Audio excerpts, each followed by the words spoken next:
आप चाहते हैं बिहार से डीएलएड करना 2025 से 27 सत्र में तो आप सभी के लिए बड़ी खुशखबरी निकल कर आ रही है क्योंकि बिहार विद्यालय परीक्षा समिति के द्वारा यह ऑफिशियल नोटिफिकेशन जारी कर दिए गए हैं। प्रारंभिक शिक्षा में डिप्लोमा यानी डीएलएड पाठ्यक्रम के सत्र जो होंगे 25 से 27 के लिए जो भी बच्चे नामांकन लेना चाहते हैं उनके लिए सारी जानकारी इन्होंने बता रखा है कि इस फॉर्म को भरने के लिए आपकी योग्यता क्या होगी, उम्र क्या होगी, इसमें आपकी जो चयन प्रक्रिया है वो किस प्रकार होगा, कितना नंबर लाने पर आप इसमें क्वालिफाई माने जाते हैं, आवेदन शुल्क क्या देने होंगे, सिलेबस इसका क्या होने वाला है, वो सारी जानकारी मैं इस वीडियो में बताऊंगा। ये वीडियो आपके लिए काफी महत्वपूर्ण है। अगर आपको इसका फॉर्म भरना है तो नोटिफिकेशन के बारे में ए टू जेड जानकारी मैं आपको इस वीडियो में बताने जा रहा हूँ। वीडियो अगर आपको पसंद आए तो आप सभी से निवेदन है कि इसे लाइक और सभी दोस्तों के साथ शेयर कीजिए जो चाहते हैं डीएलएड करना, उनको सारी जानकारी समझ में आ पाए। और चैनल पे नए हैं तो सब्सक्राइब कर लीजिए, आगे भी इस प्रकार की जो भी अपडेट होगा मैं देने का काम करूंगा।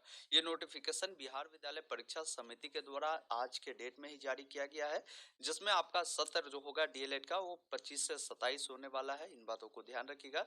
इसके लिए अभी आपको फॉर्म भरने होंगे। फॉर्म भरने के बाद आपको क्या है कि ऑनलाइन माध्यम से ही इसकी एग्जाम होती है, तो जिसे प्रवेश परीक्षा 2025 के नाम से हम लोग जानते हैं। अब इसमें इन्होंने क्लियर बताया है कि इसके लिए जो भी प्रक्रिया है ऑनलाइन माध्यम से रखा गया है।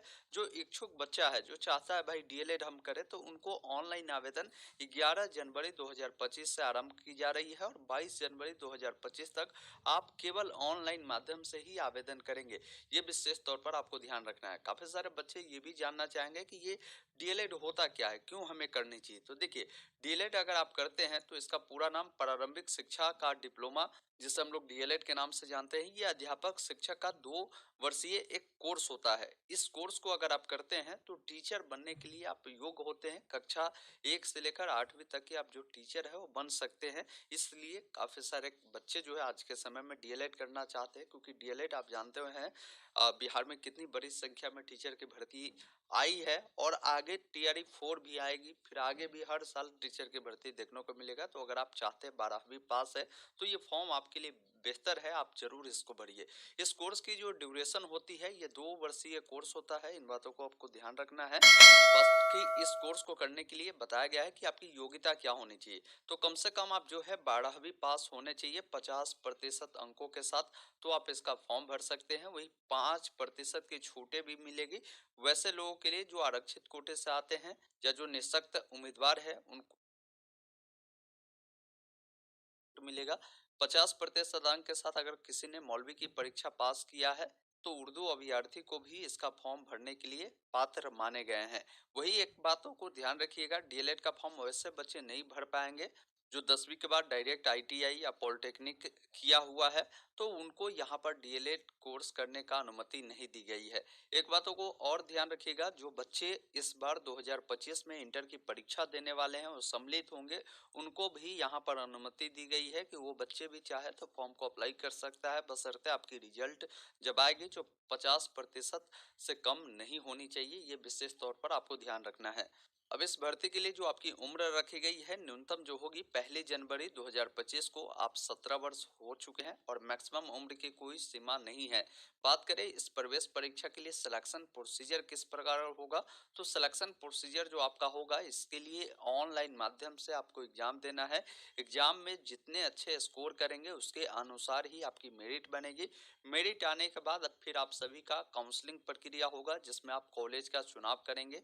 आपके नंबर के अनुसार सरकारी कॉलेज आपको मिलते हैं, तो जितना बेहतर आप अंक लाएंगे उतना अच्छा रहेगा आपके लिए।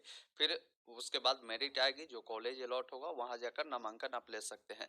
तो साथियों मैं एक जरूरी पॉइंट आपको बताना चाहता हूँ कि आप चाहते हैं आपको सरकारी कॉलेज मिले बिहार डीएलएड में, तो आप सभी बच्चे जो है बेस्ट बुक ले सकते हैं जो कि यूनिक पब्लिकेशन का होने वाला है। ये डीएलएड का आपका जो ऑनलाइन माध्यम से एग्जाम होगा इसका ये एक कंप्लीट आपका गाइड होने वाला है, जिसमें हल प्रश्न पत्र भी आपको दिए गए हैं। 22 से लेकर 24 तक जो भी परीक्षा हुई है संपूर्ण व्याख्यात्मक हल सहित इसमें सारी चीजें आपको मिल जाएगी और बिल्कुल नए पैटर्न पर आधारित ये बुक बनाई गई है, जिसमें आपकी जो भी सिलेबस है सिलेबस के अकॉर्डिंग जो है यहाँ पर सारी चीजें आपको मिल जाएगी। इस बुक के अलावा यूनिक पब्लिकेशन का जो है सेट प्रैक्टिस भी आता है, जिसमें भी आपको हल प्रश्न पत्र सहित इसमें भी आपको सारी जानकारी मिलेगी। 35 सेट इसमें आपको दिए गए हैं।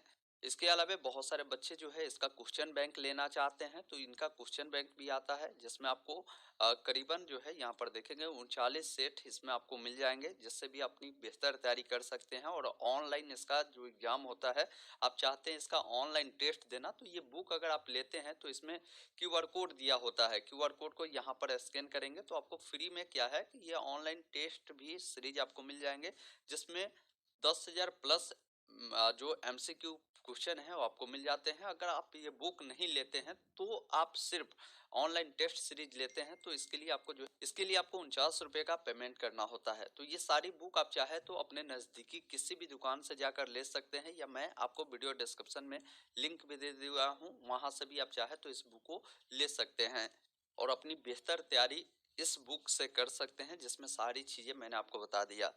अब यहाँ पर देखिए आरक्षण को लेकर भी इन्होंने जानकारी दिया है, जो कि आरक्षण जो मिलते हैं उसका जो भी प्रावधान है उससे अकॉर्डिंग रहेगा। अब बात करते हैं आपकी एग्जाम पैटर्न के बारे में। देखिए इसमें जो आपकी एग्जाम होगी, इसमें कुल मिलाकर 120 प्रश्न इसमें पूछे जाते हैं और सारे प्रश्न वस्तुनिष्ठ प्रकार का होगा, मतलब ऑब्जेक्टिव मोड में ये प्रश्न होंगे, जिसमें 4 ऑप्शन रहेंगे। एक ऑप्शन आपको चुनना होगा, जो सही लगे उसको आपको टिक करना होगा।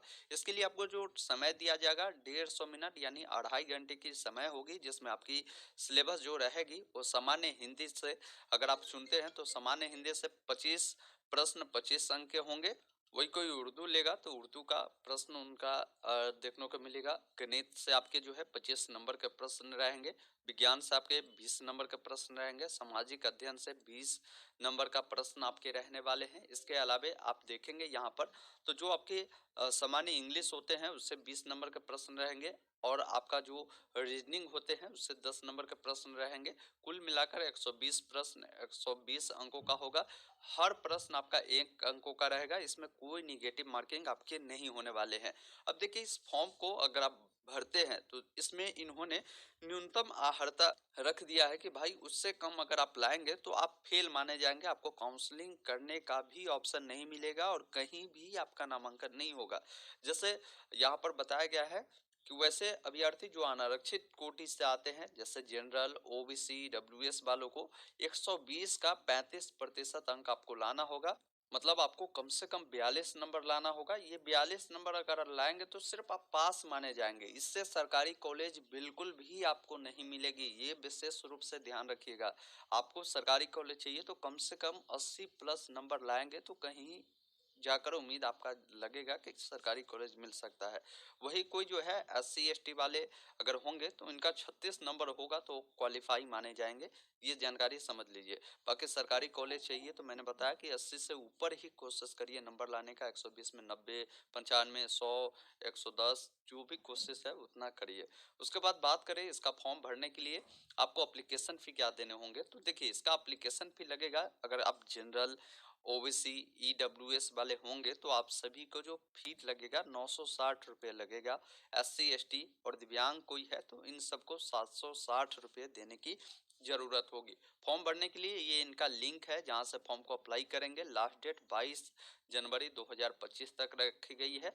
नीचे जब आप आएंगे तो इन्होंने बताया कि ऑनलाइन आवेदन किस प्रकार होगा, उसका क्या तरीका है। तो देखिए ऑनलाइन फॉर्म भरने का 3 प्रोसेस होगा। पहला आपका रजिस्ट्रेशन होगा, फिर फॉर्म भरना होगा, फिर आवेदन शुल्क का भुगतान आपको करना होगा।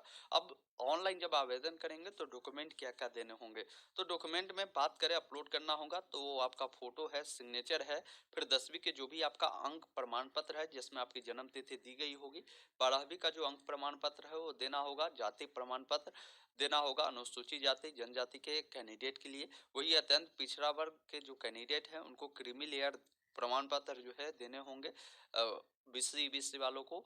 उसके बाद नीचे आएंगे तो जो EWS वाले हैं EWS देना होगा, दिव्यांग है तो दिव्यांग प्रमाण पत्र देना होगा, साथ में आपको रेसिडेंशियल सर्टिफिकेट भी आपको देने होंगे। तो ये सारी डॉक्यूमेंट है जिसको हर हाल में आपको बनाकर रखना है। जिसके बिना अप्लाई नहीं करेंगे। बाकी मैं डिटेल वीडियो कल लेकर आ रहा हूँ कि कैसे इसका फॉर्म भरना है। वेट कर लीजिएगा, वीडियो को देखकर ही फॉर्म को अप्लाई कीजिएगा, कहीं भी कोई परेशानी और कहीं भी कोई मिस्टेक नहीं होगी। बाकी जब अप्लाई करेंगे उसके बाद एक यूजर आईडी पासवर्ड मिलेगा। साथियों, मैं आप सभी से निवेदन करूंगा कि ये यूजर आईडी पासवर्ड आप संभाल कर जरूर रखें। कई बार क्या होता है कि इससे जब भूलते हैं तो आगे चलकर मेरिट लिस्ट आती है तो उस समय भी आपको परेशानी होती है, तो इसलिए इसको संभाल कर रखना है। एडमिट कार्ड, रिजल्ट, इन सभी को चेक करने के लिए यही इसी यूजर आईडी पासवर्ड की आवश्यकता पड़ेगी। जब भी आप फॉर्म भरेंगे तो जो भी सिग्नेचर आप करेंगे इंग्लिश के बड़े अक्षरों में नहीं करेंगे, नॉर्मल जैसा आप सिग्नेचर करते हैं वैसे ही सिग्नेचर आपको करनी है। तो ये सारी चीजें हैं। बाकी फॉर्म भरने का जो भी प्रोसेस है उसको लेकर इन्होंने बताया है। अगर आपको इससे संबंधित कोई भी हेल्प चाहिए तो ये टोल फ्री नंबर है, आप इस पर कॉल कर आप अपना जो भी सवाल है, सुझाव है, आप पूछ सकते हैं। तो ये सारी चीजें एक बार आप जरूर देख लीजिएगा और अपनी बेहतर तैयारी के लिए यूनिक पब्लिकेशन का जो गाइड है इसको आप जरूर बाई कीजिएगा। हर प्रकार का बुक आपके लिए मार्केट में अवेलेबल है इनका। आप ऑनलाइन टेस्ट सीरीज भी ले सकते हैं। बाकी इस नोटिस को डाउनलोड करने के लिए आप हमारे ऑफिशियल वेबसाइट गूगल में ऑनलाइन अपडेट एसटीएम लिखेंगे, यह वेबसाइट मिलेगा, इसे ओपन करेंगे और इस सर्च बॉक्स में आप लिखेंगे डीएलएड और सर्च करेंगे तो ये आर्टिकल आ जाएगा बिहार डीएलएड का, जिस पर क्लिक करेंगे सारी जानकारी आपको बताई गई है। सारी जानकारी यहाँ से देखेंगे और नीचे आकर यहीं पर